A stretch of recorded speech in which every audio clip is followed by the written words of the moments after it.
Obrigado, Pai, nós estamos na Tua presença. Nós entoamos essas canções, todas elas foram para o Senhor. Receba, Pai, o nosso louvor. Receba o que falamos, o que dissemos. Receba até mesmo aquilo que está dentro do nosso coração e às vezes as nossas palavras não conseguem expressar. Nós amamos o Senhor, Tu és o nosso Deus, nós somos o Teu povo. Nós vivemos, ó Deus, da palavra que sai da Tua boca. E é nesse espírito que nós clamamos para que nesse momento o Teu Santo Espírito venha a nós e fale o nosso coração. Que Ele seja o mestre, o professor, o agente que vai conduzir a palavra da Escritura à nossa alma e nutrir o nosso ser interior. Nós precisamos do Senhor. Livra-nos de distrações, dificuldades, problemas. Permita que todo o nosso ser esteja pronto para receber o alimento que o Senhor nos dá. É a oração que fazemos em Cristo Jesus. Amém. Convido todos vocês para Romanos capítulo 4. Romanos capítulo 4.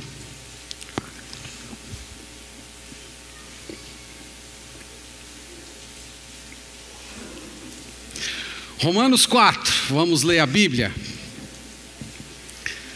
Verso 13, dando continuidade à nossa sequência aqui. Irmãos, só lembrando vocês que eu já tenho mostrado para vocês que a primeira parte da epístola, o apóstolo está expondo o pecado. Ele gasta muito tempo falando do pecado. Ele fala que, por exemplo, o pagão, aquele que nunca ouviu falar de Jesus, ele é indesculpável. Ele é indesculpável porque Deus se manifestou a ele. Mesmo que ele nunca foi um missionário lá dizer Jesus é o caminho, a verdade e a vida, Deus se revelou a ele. Deus se revelou na consciência dele, dando a ele um senso de certo e errado. Deus se revelou a ele também através das coisas que foram criadas. Os céus proclamam a glória de Deus. Os céus são uma pregação viva. Então nenhum pagão vai poder chegar diante de Deus um dia e dizer eu não sabia que Deus existe, eu não sabia que tem um Deus justo. E enquanto Paulo está falando isso direcionado para o pagão, você imagina a figura do judeu que está aplaudindo e dizendo é isso mesmo, apóstolo Paulo, você está correto, os pagãos estão condenados mesmo. E aí Paulo volta o seu olhar para o judeu e diz, e você também judeu, você está condenado, porque Deus deu uma lei escrita para vocês, Ele deu os 10 mandamentos, e vocês não cumprem a lei de Deus, vocês também são condenados. E ele vem desde o capítulo 1 até o capítulo 3 reiterando isso. Todos são pecadores, todos são indesculpáveis. O versículo que sintetiza tudo isso é Romanos 3, 23. Pois todos pecaram e carecem da glória de Deus. Todas as pessoas são carentes da presença, da glória e do brilho do Senhor. Logo depois dele encerrar essa sessão em que ele falou a respeito do pecado, ele começa a explicar como Deus reverte essa situação. Como é que Deus salva os pecadores? E um dos recursos que ele usa para explicar como Deus salva pecadores é tomando a figura do patriarca Abraão. Lembra que Abraão foi o maior patriarca do Antigo Testamento. E ele vai mostrar para os seus leitores que o Abraão, ele foi salvo pela fé. Ele foi salvo porque ele acreditou na promessa de Deus. Deus falou com ele que dele viria uma descendência, e especificamente um descendente, pelo qual todas as nações do mundo seriam abençoadas. E Abraão acreditou nisso de todo o coração. E a palavra de Deus diz que naquele momento, Deus olhou para Abraão e disse, porque você acredita na minha palavra, de hoje em diante você é justo. Então Deus o justificou. Deus deu justiça a ele. Abraão não tinha justiça. Abraão não tinha integridade própria suficiente para se colocar diante de Deus como alguém merecedor de salvação. Mas Deus disse, eu dou a você justiça. E Paulo vem falando isso, irmãos, em todo o capítulo 4. Por que ele vem falando isso? Porque ele está tentando desconstruir na mentalidade do judeu a ideia de que o Abraão foi salvo porque cumpriu a lei, a ideia de que Abraão foi salvo porque se circuncidou, e ele vem batendo nisso, dizendo: é pela fé, é pela graça, não é por obras, não é por sua justiça, é pela justiça de Cristo. E ele vem insistindo repetidamente nessa ideia. Do verso 13 ao verso 17, que é a porção que nós vamos ler hoje, ele acrescenta mais um tema nessa discussão. Ele vai falar sobre ser herdeiro do mundo. Ele vai mostrar como Abraão se tornou herdeiro do mundo. Então o tema da nossa meditação é como se tornar um herdeiro do mundo. Vamos ler do verso 13 ao verso 17, acompanhe com fé a leitura da palavra de Deus, que diz assim: não foi por intermédio da lei que a Abraão, a sua descendência, coube a promessa de ser herdeiro do mundo, e sim mediante a justiça da fé. Pois, se os da lei é que são os herdeiros, anula-se a fé e cancela-se a promessa, porque a lei suscita a ira, mas onde não há lei, não há transgressão.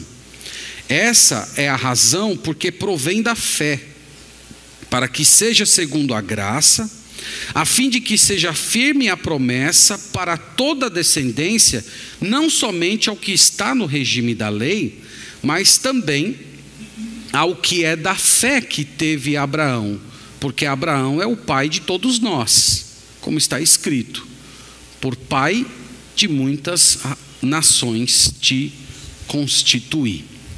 Somente aqui, irmãos, a leitura da palavra de Deus. Que o Senhor seja louvado por nos dar a sua palavra. Amém. Meus irmãos, para a gente compreender bem esse parágrafo que nós nos propomos a explicar hoje, você primeiro tem que compreender uma expressão que Paulo usa no verso 13. Ele diz assim: pois não foi por intermédio da lei que Abraão, a sua descendência, coube a promessa de ser herdeiro do mundo. Então eu quero inicialmente explicar o que significa essa expressão, herdeiro do mundo. Essa expressão ela é só usada por Paulo. Essa expressão não foi usada nas conversas que Deus teve com Abraão. Então um leitor numa primeira olhada poderia achar um pouco estranho, mas que negócio é esse de ser herdeiro do mundo? Deus prometeu a Abraão que ele seria herdeiro do mundo. Deus usou essa frase, herdeiro do mundo, algumas vezes para falar com Abraão. Mas Paulo está usando a frase herdeiro do mundo meio que para resumir toda a promessa que Deus fez a Abraão. Aí eu vou pedir para você deixar aqui o seu Romanos marcado e ir comigo a Gênesis capítulo 17. E a gente vai entender o que Paulo quis dizer com essa expressão herdeiro do mundo. E você vai ver que ela tem a ver tudo conosco. Você vai entender porque Paulo usou essa expressão herdeiro do mundo para se referir à promessa que Deus fez ao Abraão. Então eu estou lendo Gênesis capítulo 17.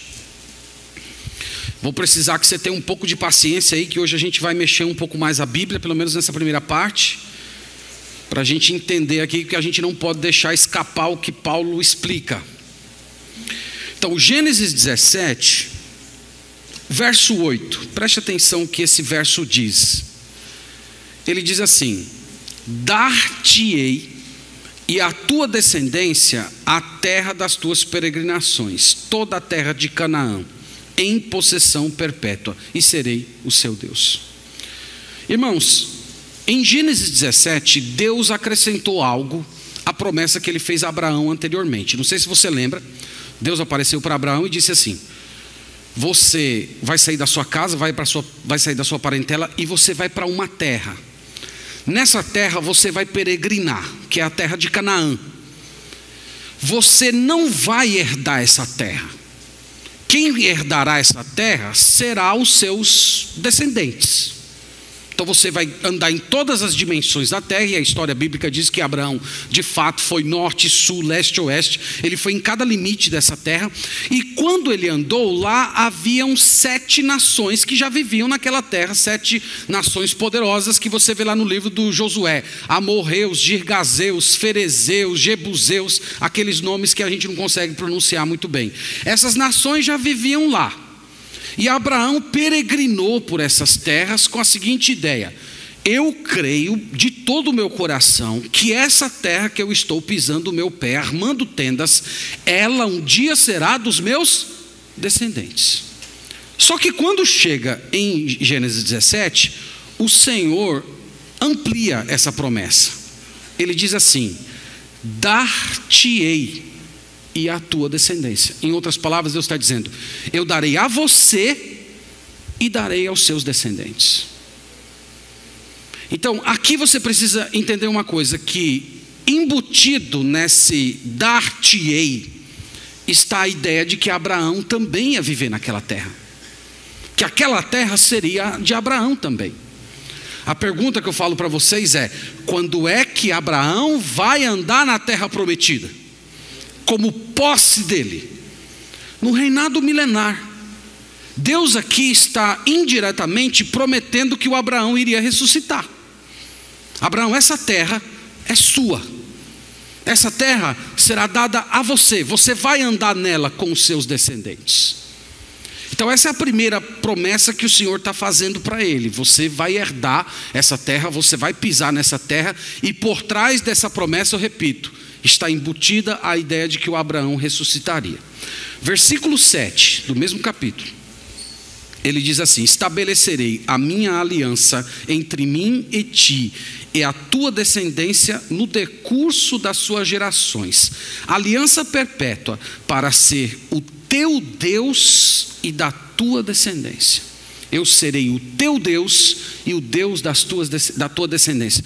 Não sei se você lembra, mas no Novo Testamento Jesus interpretou esse versículo lá em Mateus capítulo 22. Jesus está discutindo com os saduceus e ele diz mais ou menos assim: e para não ficar dúvidas de que haverá ressurreição, lembre-se do que Deus disse: eu sou o Deus de Abraão, de Isaque e de Jacó. Eu não sou o Deus de mortos, eu sou o Deus de vivos. Então, novamente, essa ideia de que Abraão ter o Deus verdadeiro como seu Senhor significa vencer a morte, porque Deus não é Deus de mortos, Deus é Deus de vivos. Então Deus está prometendo para Abraão nesse capítulo que a morte não iria derrotá-lo para sempre, que um dia ele iria ressuscitar. Agora vai para o capítulo 22. Lembre-se que nós estamos tentando explicar para vocês o que significa ser herdeiro do mundo. Não perca o fio aí, por favor. Gênesis 22, verso 17. Aqui foi naquele episódio em que o Senhor pediu para sacrificar Isaque. E ele fala assim: que deveras te abençoarei e certamente multiplicarei a tua descendência como as estrelas dos céus e como a areia na praia do mar. A tua descendência possuirá a cidade dos seus inimigos. Então imagina o Abraão andando por aquela terra, 7 nações poderosíssimas, e Deus está prometendo: os seus descendentes vão subjugá-los. Não vai haver nação nenhuma nesse mundo que subjugará os seus descendentes. A sua descendência vai triunfar sobre as nações. Então, irmãos, tudo isso que eu falei para vocês aqui agora é resumida naquela expressão que Paulo disse lá em Romanos 4,13: herdeiro do mundo. O que significa ser herdeiro do mundo? Significa herdar a terra, vencer a morte e triunfar sobre os inimigos.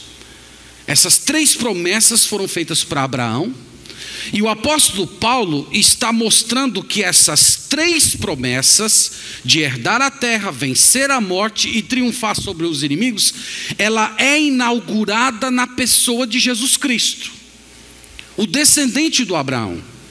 O descendente do Abraão é esse ser que apareceu na história, Deus encarnado, que ele vem para conduzirmos a nova terra, para vencer a morte e para triunfar sobre os inimigos. Aí tem uma diversa quantidade de versículos. Eu só vou mencionar alguns para a gente poder continuar. Filipenses capítulo 2, verso 10, é um versículo bem conhecido de todos vocês. Filipenses capítulo 2, versículo 10, olha o que o apóstolo aqui fala sobre Jesus. E veja, tenta, ao mesmo tempo que lemos, você relacionar com o que a gente acabou de ler lá em Gênesis. Filipenses 2, verso 10 diz assim: para que ao nome de Jesus se dobre todo joelho nos céus, na terra e debaixo da terra. Todo joelho vai se dobrar diante de Jesus. Das promessas que Deus fez a Abraão, qual delas é cumprida nesse versículo? A derrota dos inimigos.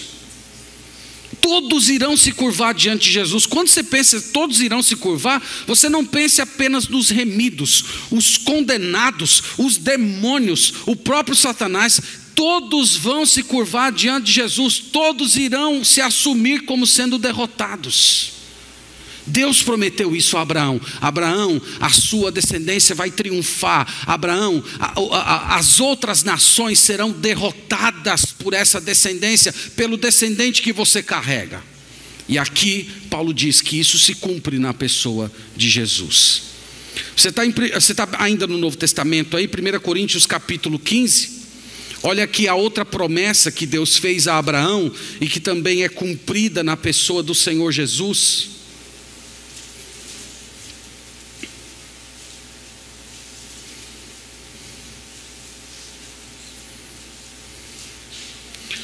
Primeira Coríntios capítulo 15, verso 55. Ele está citando aqui Oséias capítulo 13, verso 14, dizendo o seguinte: onde está, ó morte, a tua vitória? Onde está, ó morte, o teu aguilhão? E no verso 57, graças a Deus que nos dá a vitória por intermédio de nosso Senhor Jesus Cristo. Qual é a vitória que nós temos por intermédio do Senhor Jesus Cristo? Morte. Jesus venceu a morte. Então lembra que Deus prometeu a Abraão que ele iria herdar aquela terra e ele precisaria estar vivo.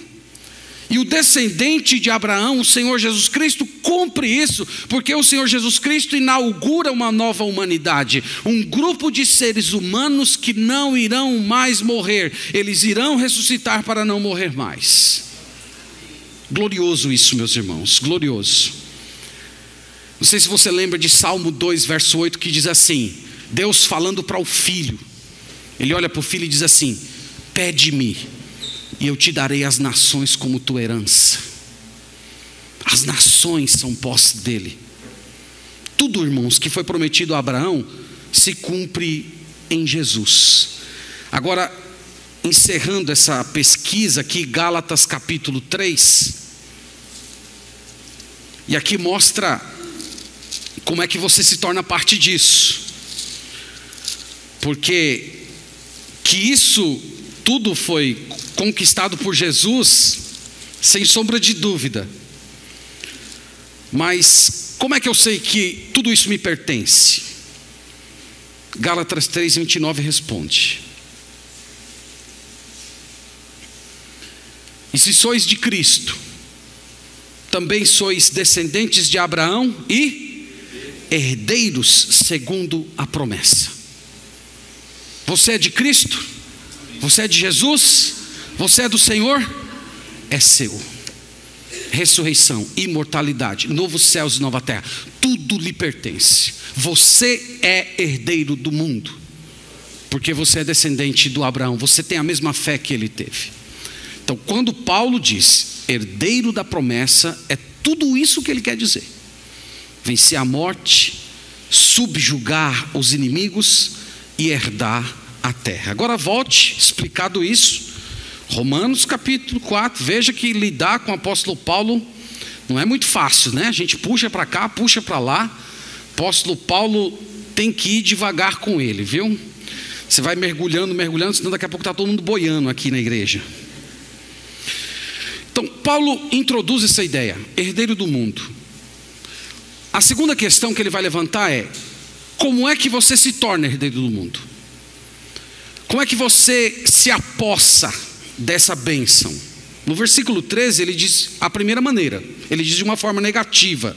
Ele diz assim: não foi por intermédio da lei que Abraão, a sua descendência, coube a promessa de ser herdeiro do mundo. Então a primeira coisa que ele diz: como é que essa herança chega para você? Como é que você se torna um herdeiro? Ele diz: não foi por intermédio da lei. Não é através dos 10 mandamentos. Não é você cumprindo os 10 mandamentos. Até porque os 10 mandamentos só seriam dados 430 anos depois de Abraão. Então não pode ter sido através do cumprimento dos mandamentos. E aí você precisa imaginar o judeu, né, que é tão apegado a essa ideia de que Abraão foi salvo porque cumpriu os mandamentos, perguntando: mas Paulo, por que não pode ser através da lei?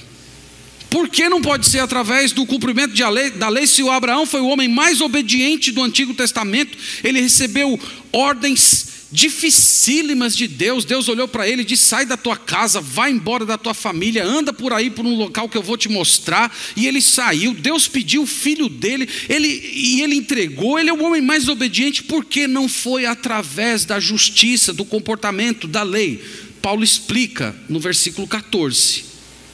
Ele diz assim: pois se os da lei que são herdeiros, em primeiro lugar, anula-se a fé. Então essa é a primeira resposta do Paulo. Por que não pode ser através da lei? Porque se for através da lei, anula-se a fé. Como é que a fé é anulada pela lei? Ora, meus irmãos, é muito simples. A lei envolve mérito. A lei envolve algo que eu tenho que fazer. A lei te dá um direito. Se você obedece a Deus 100% e no final Deus te salva, Deus só está cumprindo uma obrigação. Ele está te pagando aquilo que te é devido. É por isso que ele diz que a lei anula a fé. Porque a fé é o oposto disso. A fé é você assumindo sua falência. A fé é você dizendo assim: Deus, eu não tenho nada para te oferecer. Eu dependo exclusivamente da tua generosidade. Eu estendo as minhas mãos como necessitado para receber a bênção da vida eterna. Então ele diz: se é pela lei, a fé morreu, anulou a fé. Segundo lugar, verso 14, o que mais que ele diz?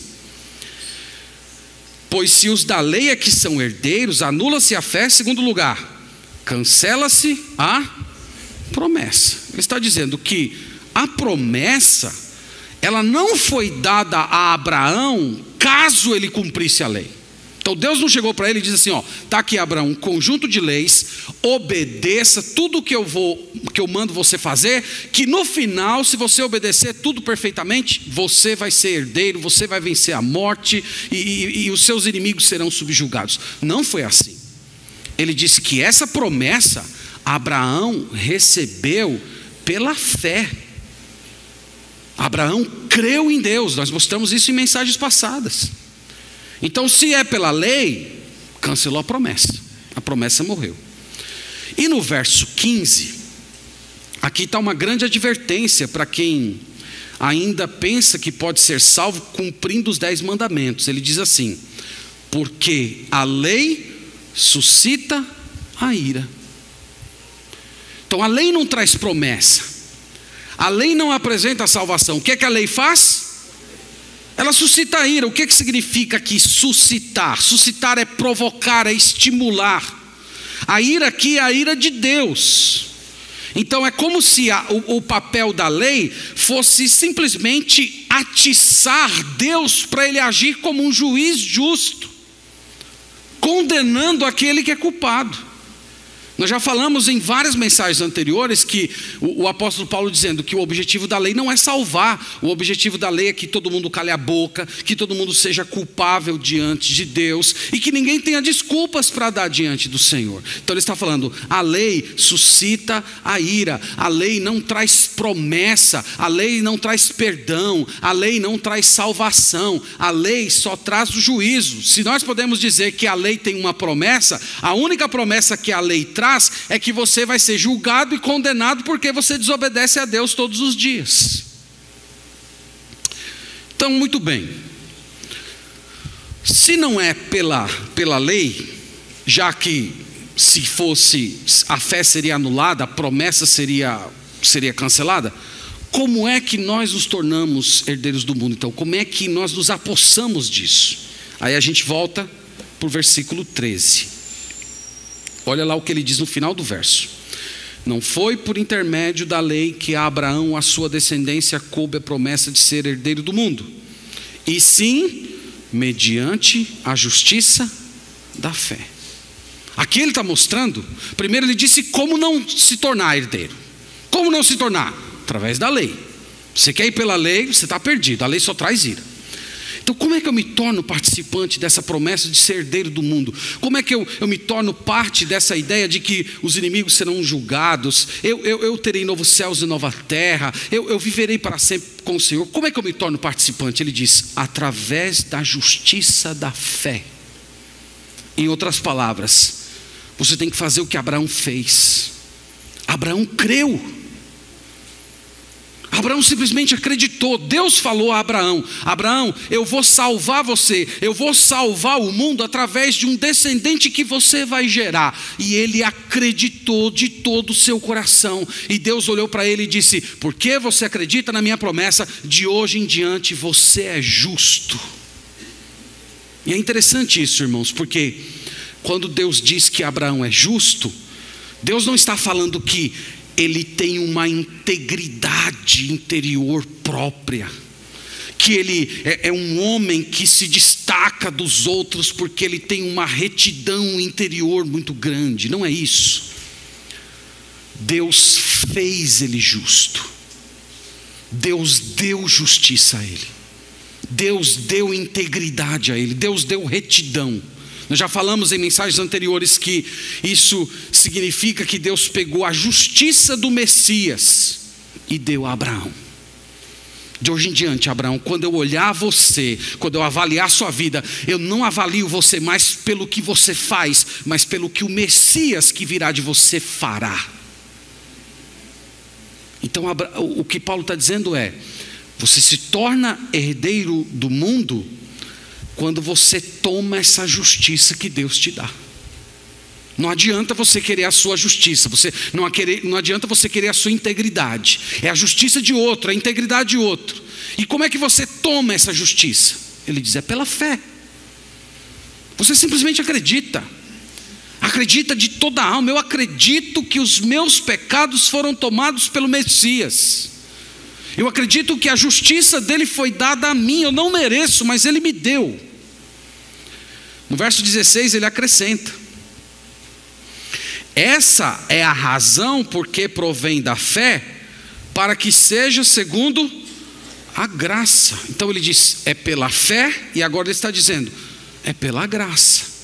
O que é a graça? A graça é a dádiva. A graça é o presente. A graça é uma doação para quem não merece. Alguém disse, eu acho que foi o John MacArthur, em um dos livros dele, ele fala assim que graça não é simplesmente você dar um prato de comida para alguém que está passando fome. Graça é você dar um prato de comida para alguém que está passando fome depois daquela pessoa ter tentado assaltar você. Isso é graça. Ele diz: é segundo a graça. A graça envolve demérito nosso. A graça envolve o reconhecimento de que você está aquém dos padrões de Deus. Deus é um ser santo e você nunca vai conseguir ser perfeito na sua vida. Se você quer ser salvo, você precisa da perfeição de outra pessoa, uma perfeição que é recebida segundo a fé. Isso é a graça. Enquanto a obediência à lei exalta a gente, mostra que nós somos melhores do que a maioria, que nós obedecemos, que nós somos e fazemos, a graça humilha, constrange a gente.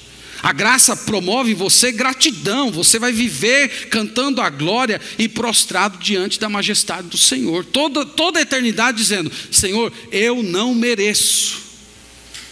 A única coisa que eu merecia era a tua ira, eu merecia a justiça da lei, mas o Senhor graciosamente me deu a salvação. Ele diz mais uma razão no verso 16.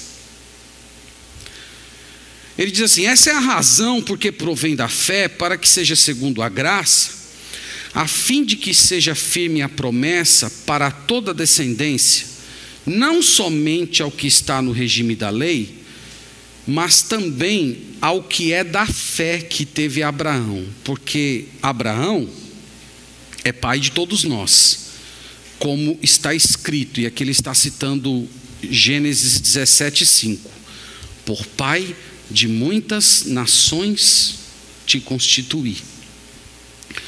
Por que é pela fé? A terceira resposta de Paulo é pela fé, porque Deus tem um plano de formar uma descendência de Abraão que vai além do judeu étnico. Se fosse só pela lei, quem seria salvo? Só os judeus, só eles receberam a lei. Se fosse pela circuncisão, quem seria salvo? Só os judeus, porque só eles foram circuncidados. Mas ele diz, é pela fé, porque isso abre um espaço para a formação de uma descendência enorme, porque o Abraão, ele não é só o pai dos judeus, ele é o pai de muitas nações. E essas nações, irmãos, inclui eu e você. Nós que estamos hoje aqui sentados na presença de Deus, é por conta de ser pela fé que você e eu podemos participar, que nós podemos nos apossar. É por causa da fé que nós temos hoje na promessa de Deus, assim como Abraão um dia teve, que nós podemos hoje nos tornar herdeiros do mundo também junto com ele. Eu não sei se você notou, mas o apóstolo Paulo enfatiza demais nesse capítulo a justificação pela fé.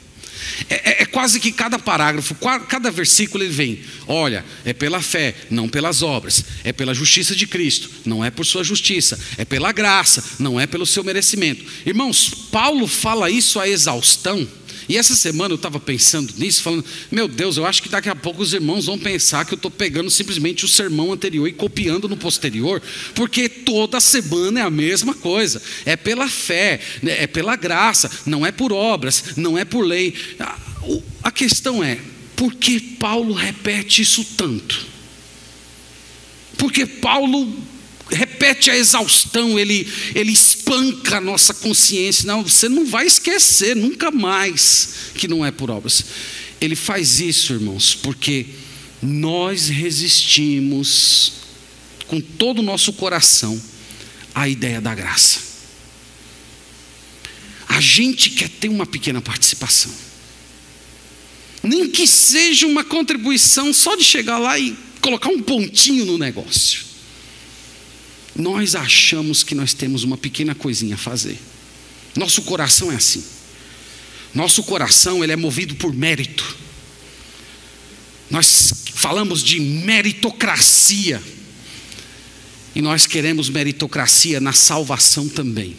Mas aqui, irmãos, está o apóstolo Paulo repetindo e dizendo, não é por obras, não é por sua justiça, não é pelo que você faz. Se for por obras, acabou a fé, acabou a promessa. A salvação por obras glorifica o ser humano, e Deus não vai dividir a glória dele com ninguém.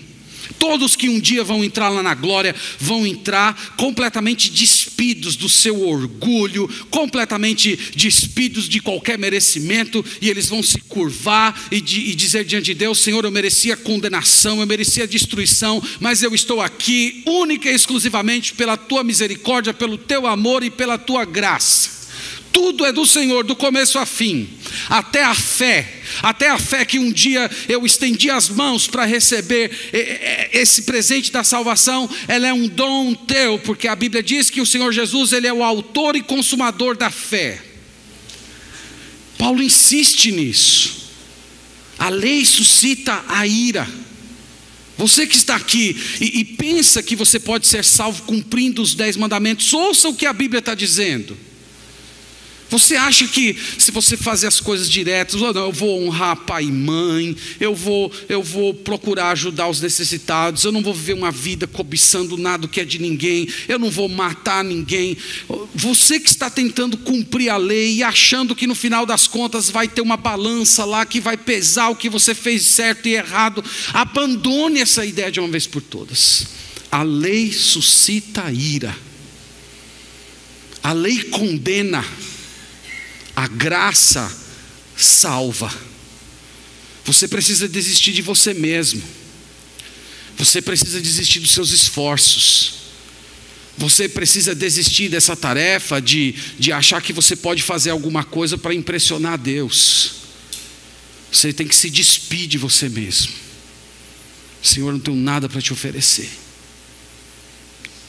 Minhas palavras, minha religião, meu dinheiro, minhas atitudes, tudo está contaminado pelo pecado. Eu deposito a minha esperança em Ti e somente em Ti. Eu acredito que Jesus Cristo morreu pelos meus pecados. Esse é o caminho para a salvação. Eu queria também trazer uma palavra para você que está aqui e pensa que o mundo se resume a essa existência de 70, 80, 90, 100 anos no máximo. O texto sagrado faz uma promessa para Abraão de que ele seria herdeiro do mundo.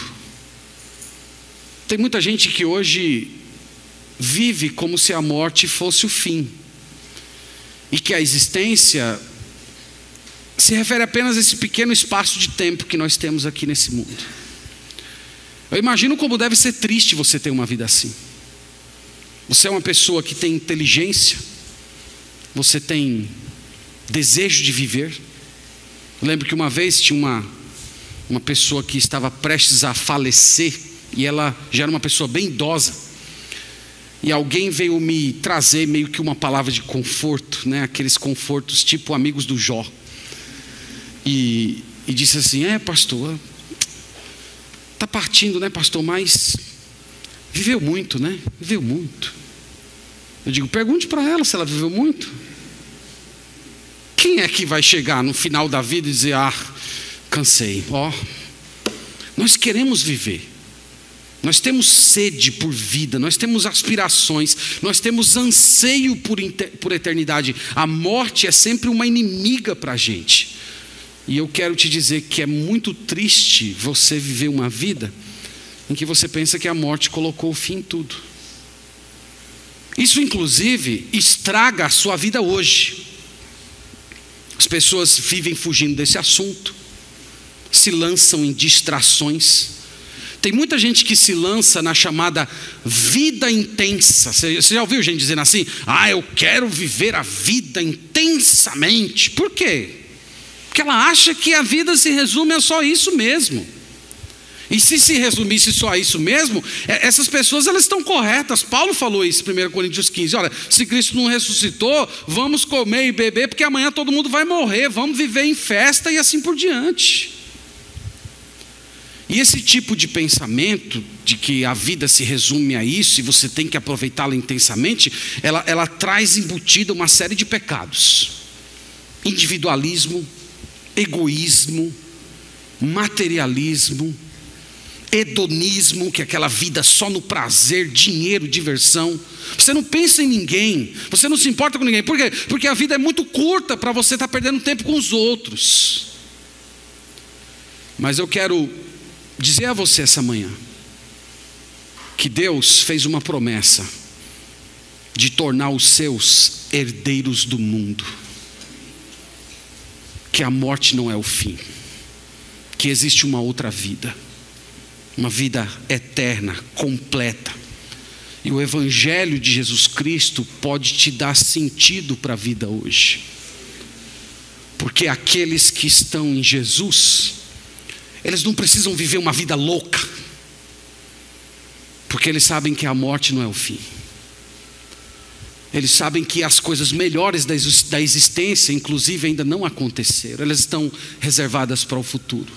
Um mundo glorioso, eterno, renovado, E você se torna parte desse mundo quando você crê como Abraão creu. Quando você se entrega acreditando que a morte de Jesus foi um sacrifício pelo seu pecado. Jesus é o primeiro ser humano desse novo mundo. Você sabia disso? Nós temos duas humanidades. A primeira humanidade é encabeçada pelo Adão, que vive aqui. Jesus iniciou uma segunda humanidade.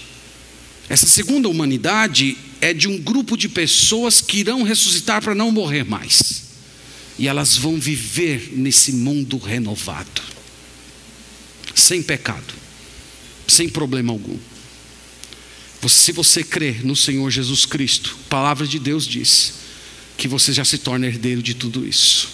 É só uma questão de pouco tempo. Eu quero encerrar falando com você que já creu no Senhor Jesus, e eu quero te levar para 1 Coríntios 3. Eu vou encerrar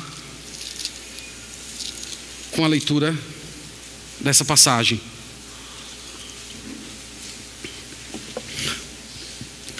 Essa passagem, ela me remonta a um dos pais da igreja que eu tenho grande afeição por ele, um homem chamado João Crisóstomo.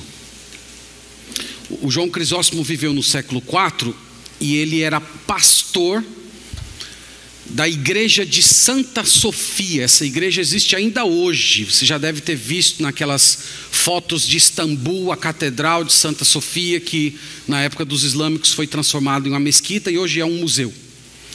O João Crisóstomo foi pastor lá. E teve uma festa, aquelas festas pagãs de carnaval para baixo, que aconteceu na cidade de Constantinopla. E o João Crisóstomo, da igreja dele, lá da casa pastoral, ele ouvia os gritos dos irmãos da igreja participando dessa festa, na maior bagunça do mundo. Bebida, prostituição, tudo que tinha direito. E ele passou a noite preparando uma pregação, que foi nesse texto aqui. 1 Coríntios, capítulo 3, verso 21. Portanto, ninguém se glorie nos homens, porque tudo é vosso. Seja Paulo, seja Apolo, seja Cefas, seja o mundo, seja a vida, seja a morte, sejam as coisas presentes, sejam as futuras, tudo é vosso, e vós de Cristo, e Cristo de Deus. Ele leu essa passagem e começou pregando. João Crisóstomo era um título, garganta de ouro. Ele só recebeu esse título depois que ele morreu. Mas ele era um pregador muito poderoso. E ele começou dando uma dura naqueles irmãos, dizendo mais ou menos o seguinte: seria muito melhor que vocês não tivessem apenas se prostituído nessa festa. Seria muito melhor que vocês tivessem trazido as prostitutas para dentro de casa.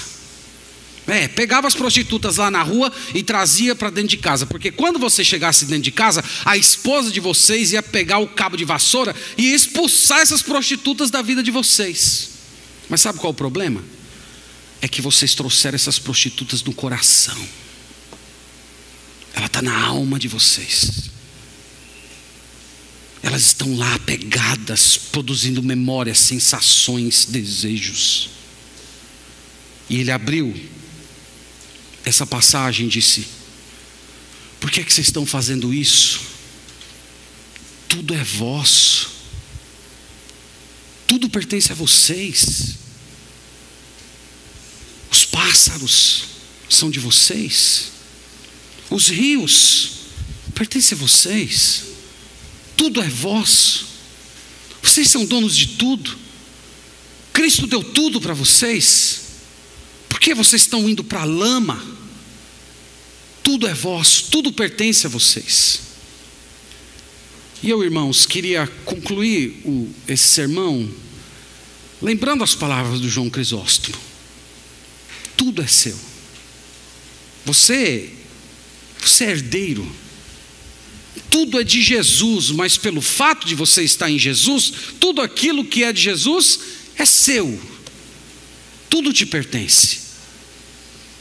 Na era vindoura, no presente, mas especialmente na era por vir, você vai olhar para aquela nova criação e Jesus vai dizer para você: vai, desfruta, é seu, é tudo seu.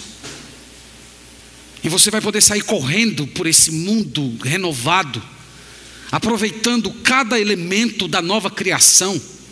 E ali não vai ter egoísmo. Ninguém vai pegar isso aqui e dizer: isso aqui é meu, como uma criancinha mimada, dizendo: esse brinquedo é meu, eu não dou para você. Nós vamos ter um coração renovado. Tudo que nós iremos fazer será para honrar a Deus e buscar a felicidade do doente ao nosso redor. Então imagina essa manhã, Jesus olhando para você e dizendo: aproveita, já está pago, já foi pago, é tudo seu. O apóstolo Paulo, em Romanos 12:12, ele diz assim: alegrai-vos na esperança. Essa percepção de que tudo é vosso tem que produzir alegria no nosso coração, tem que produzir um comportamento de louvor, de expectativa.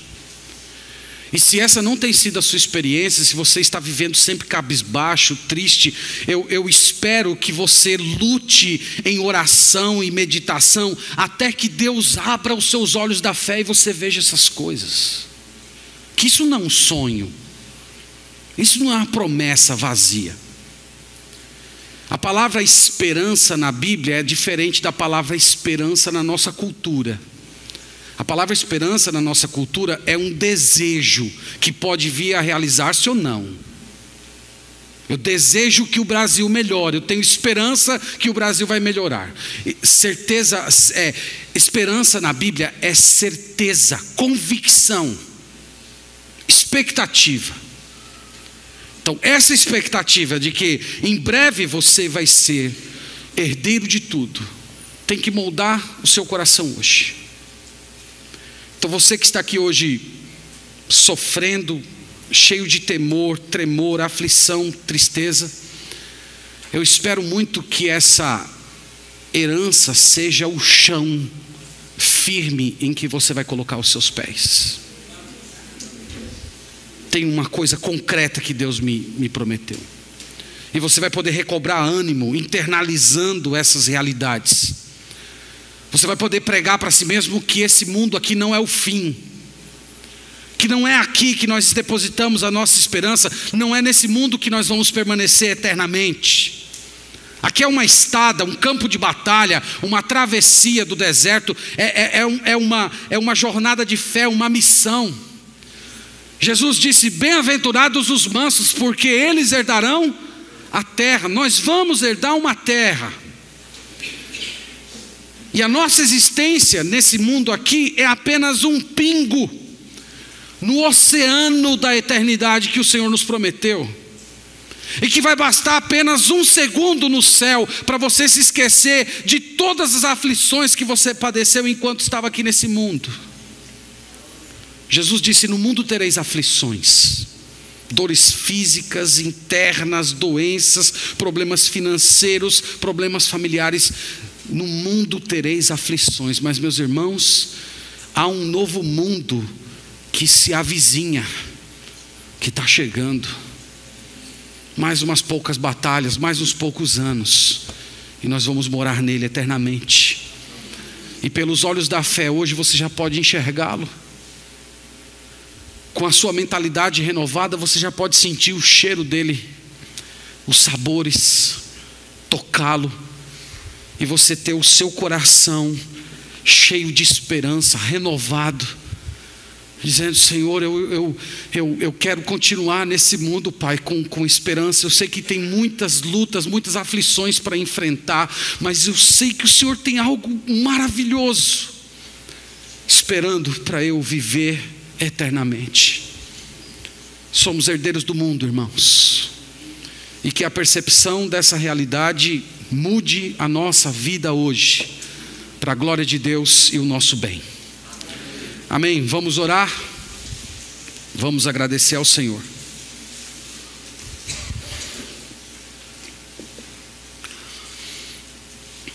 Obrigado, Pai, pela tua palavra. Louvado seja o teu santo e eterno nome, Senhor. Quem somos nós, Pai, para sermos herdeiros do mundo? Nós somos tão pequenos, pecadores, inconstantes, inconsistentes. Quem somos nós, Senhor, para recebermos tudo gratuitamente, sermos participantes de vida eterna, imortalidade? Nós rendemos graças, louvor ao Senhor.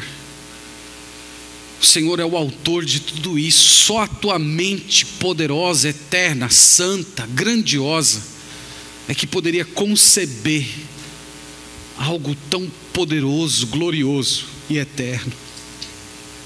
Deus, eu oro essa manhã pelas pessoas que chegaram aqui abatidas, que têm enfrentado dias difíceis, de tribulação, de tristeza, lutas internas, temores externos.